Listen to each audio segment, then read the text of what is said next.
Казанда ветеран башкаручылар арасында Балкыш 6-нчы Республика фестиваленең йомгаклау концерты тәмамланды. Быел ул Бөек Ватан сугышында җиңүнең 75, ТСРның 100 еллыгына һәм Казанга хезмәт батырлыгы шәһәре исемен бирүгә багышланды.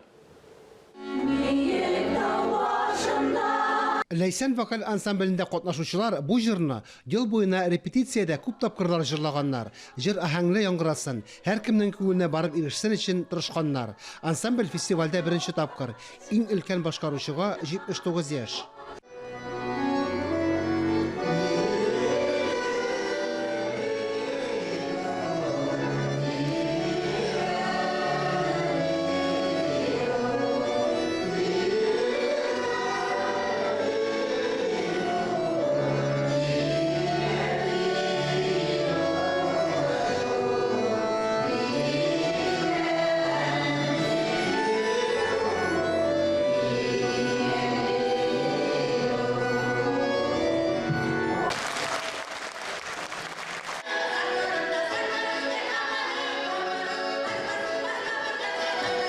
Фестивальдә катнашучылар олы яшьтәге иҗат кешеләре.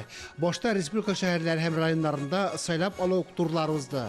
Узган елга караганда күбрәк 176 коллектив лауреат булды. Быел фестиваль онлайн форматта узды. Меңләгән конкурсан үз чыгышларын җибәрде. 10 минут эчендә йомгаклау концертын 120 мең кеше карады. Фестивальнең быелгысы аеруча истәлекле даталар.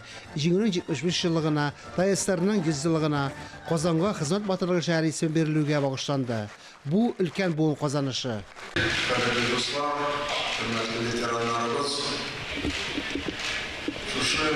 Республика фестиваль жюри ағзалары, оргкомитет ағзалары, біздің район шәһәрлеріміздің актив ветерандарымыз республика жетекшілік есімінен, шақсан өз есімінен өтемізге бик зор рахмет айтқысы келеді. Неге дегенде традицияларымыз сақлап, жылдан ел 6-нчы республика фестивалі биылда тамамлана, шушындай ұлы концерт белән біздің зор сәхнәдә Казанымызда. Бик зур рахмат өтемізге бәйрәм көне